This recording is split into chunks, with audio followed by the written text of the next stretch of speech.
E aí pessoal, beleza? Vamos então continuar o nosso estudo de agentes exógenos, agora com a nossa última aula sobre rochas. Vamos aqui seguindo com alguns slides. Bom pessoal, quando a gente fala de rochas, a definição que vem é que ela é uma associação de minerais, um pacote de minerais. E o que é um mineral? O mineral é um composto químico, homogêneo, que vai ser originado de forma natural ali pelos processos inorgânicos, Qual é a origem dos minerais?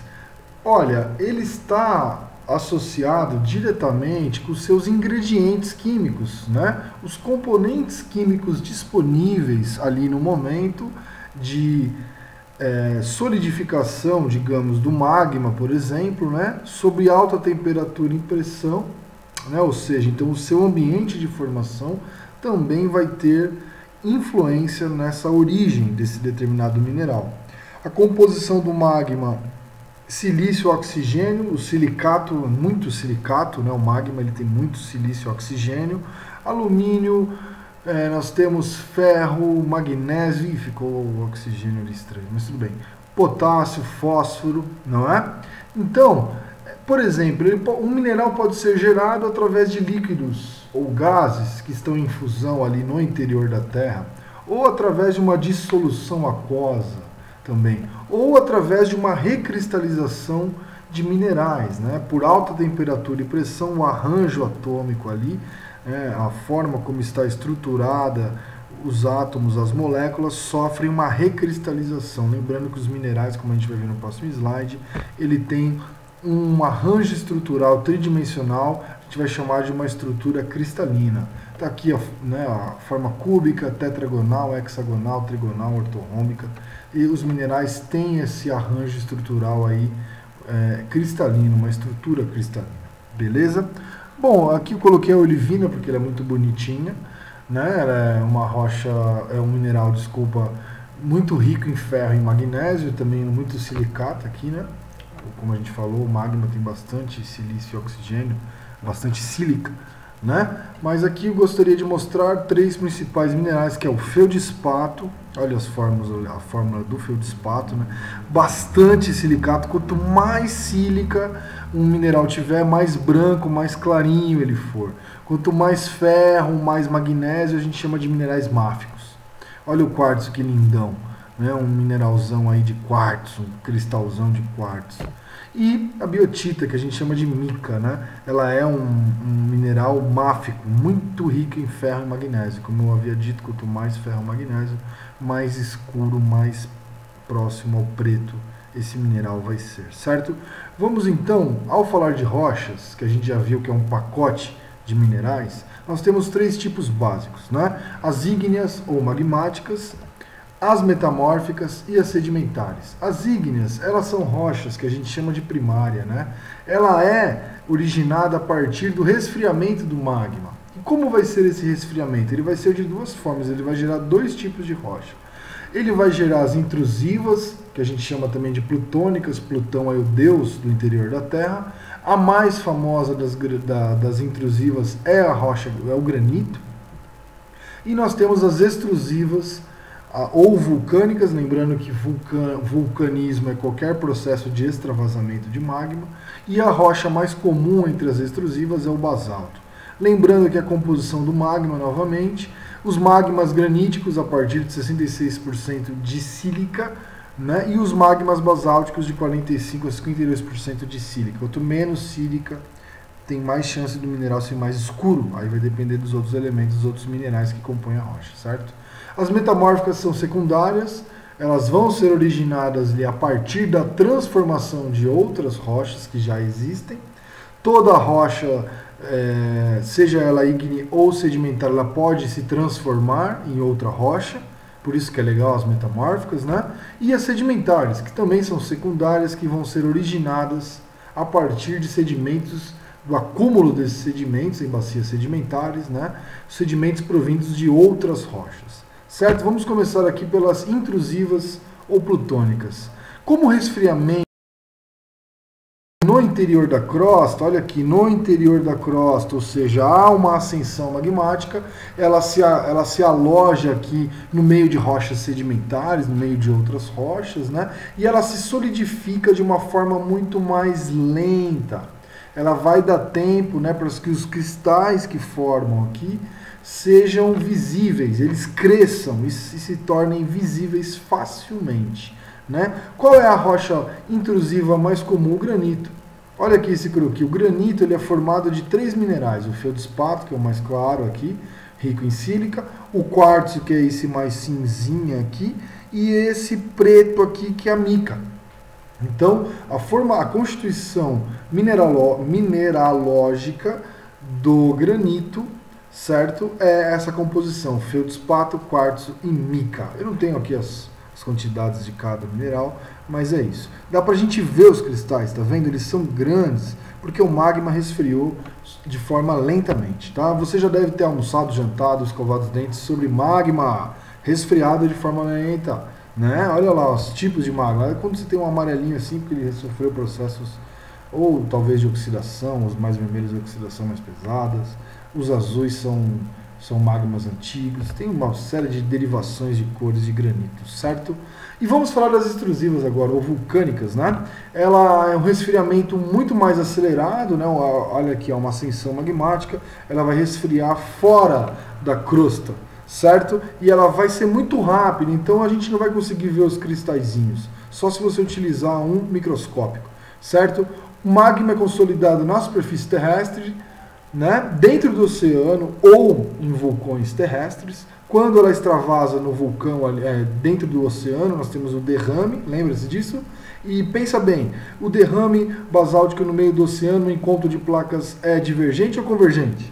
Divergente, né, meu? Divergente. Vamos lá. Olha aqui, a rocha ígnea extrusiva mais comum é o basalto. Olha o basaltão.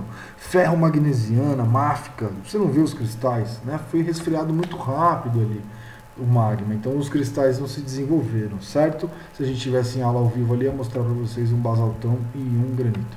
Mas vamos lá. Olha que bonitona também essa outra extrusiva obsidiana, vidros vulcânicos, muito linda, muito linda. Agora vamos falar das sedimentares, né? Rochas também secundárias, que são ali rochas secundárias, que elas são originadas a partir ali de sedimentos que vêm de outras rochas. O processo dentro das bacias sedimentares que vão transformar pozinho em rocha, ele chama-se como? A diagênese, certo? Você vai ter que entender esse processo. Só aquele mesmo esqueminha que eu já mostrei, meteorização, erosão, transporte, é aqui nas bacias sedimentares que vai ocorrer o processo diagenético, né? Olha lá esse esquemão, meteorização, erosão, transporte, sedimentação, deposição e a diagênese. Ocorrem ali, então o que é a diagênese? Né? O conjunto de processos que vai transformar os sedimentos, os pozinhos, em rochas, em pacotes consolidados, coesas. 3 processos ocorrem: a compactação, a desidratação e depois a cimentação. Os poros são diminuídos ali, né? Como a gente pode ver aqui, né? Olha só, compressão, compactação e a cimentação, diminuição da porosidade. A rocha fica num volume menor também, diminuiu os espaços. Esse é o processo diagenético. Lembra do lito?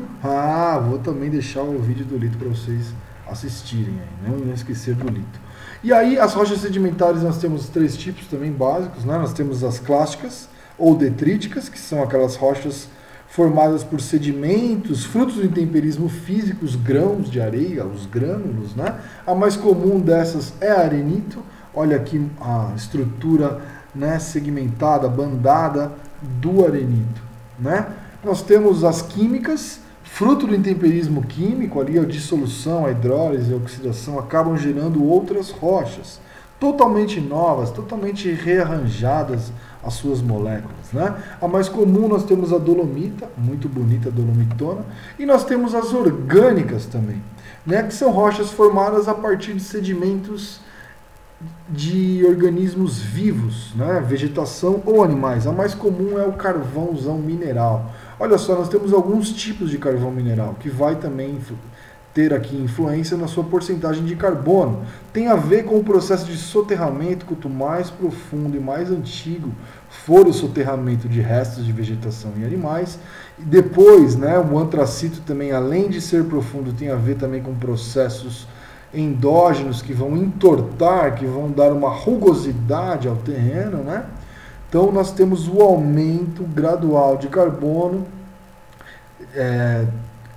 muito relacionado também, diretamente proporcional à profundidade deste. Nós temos os nomes, né? Lignito, quando está ali a 10 metros, a turfa a 50 metros, o lignito a 60, né? Mais 10 metros, depois a hulha e o antracito, certo?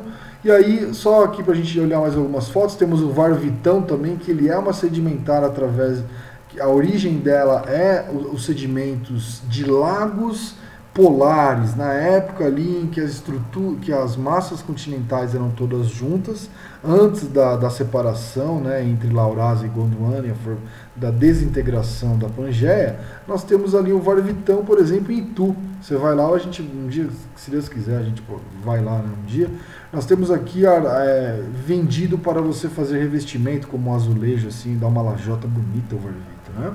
E os processos, só para a gente resumir aqui, a sedimentogênese, não precisa ficar com muito nome, né? Mas tudo bem aqui, ó. Sedimentogênese é todos esses processos, meteorização, erosão, transporte e a deposição. E aí a diagênese é a compactação e a cimentação. Agora vamos falar das metamórficas, muito interessante as metamórficas, eu adoro elas. Elas vão ser formadas, né, a partir da transformação de outras rochas, né? Qualquer rocha existente vai ter o seu exemplar metamórfico. Vamos lá, vamos supor que aqui nós temos algumas rochas sedimentares, né? E aqui nós temos já uma rocha granítica, que já foi depositada na parte interna da crosta. Aí vai vir um magma aqui e vai ser depositado, ele vai metamorfizar. Tanto essas que ele vai encostar, o metamorfismo de contato, e o metamorfismo regional. Às vezes é muito magma ascendente que vai metamorfizar, vai transformar um monte de rochas, que é o metamorfismo regional. Tá? Então vamos aqui, ó, metamórficas. Por exemplo, o granito sob temperatura e pressão elevada, o granitão aqui, vai se transformar em gneição. Olha o gneição. Percebe que é uma estrutura, um bandamento mais caótico do que o sedimentar, que é mais regular, certo? Por exemplo, o calcarião, que é uma rocha sedimentar, sob temperatura elevada e também pressão, ele vai dar origem a quem? Ao mármore. O mármore tão bonito aí, revestindo casas, banheiros e tudo mais, ele é uma rocha metamórfica.